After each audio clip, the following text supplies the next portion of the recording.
राष्ट्रवादी शरदचंद्र पवार गटाचे उमेदवार निलेश श्रीलंके यांची जनसंवाद यात्रा जी आहे तर ती आज मोहटादेवी गडावरून सुरुवात होणार आहे आणि या ठिकाणी जर बघितलं तर त्यांच्या प्रचाराच्या शुभारंभाची तयारी जी आहे तर ती देखील गडाच्या पायथ्याशी करण्यात आलेली आहे। आपण जर बघितलं तर या ठिकाणी या प्रचाराच्या नारळासाठी जयंत पाटील असतील, संजय राऊत असतील यांच्यासारख्या मोठ्या नेत्यांची जी आहे उपस्थिती राहणार आहे आणि त्याची जोरदार तयारी जी आहे तर ती मोहटादेवी गडाच्या पायथ्याशी सुरू असल्याचं एकंदरीत आपल्याला पाहायला मिळतं आहे। काही कार्यकर्ते आहेत त्यांच्याशी बोलणार आहोत। कशा पद्धतीने तयारी असणार आहे? आज शुभारंभाचा नारळ फुटतो। आज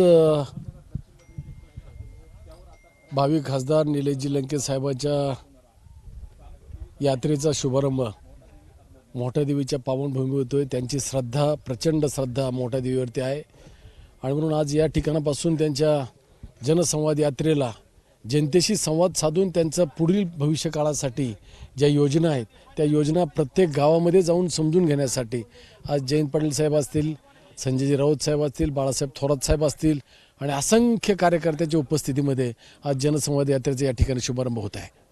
कसं एकंदरीत वातावरण असणार आहे? कशी तयारी जी प्रचाराची करण्यात आली?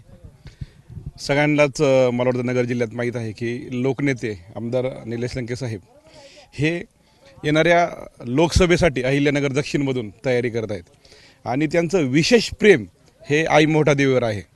अनेक महिलांना देखील ते मागच्या सातत्याने 5-10 वर्षांपासून या ठिकाणी दरवर्षी नवरात्रीला लाखो महिलांना या ठिकाणी ते मोठादेवीच्या दर्शनाला आणत असतात आणि आज त्याच आईच्या प्रेमातून त्यांनी आपला हा लोकसभेचा स्वाभिमान संवाद यात्रेचा शुभारंभ देखील या पाथर्डीच्या पुण्यभूमीतून केला आहे।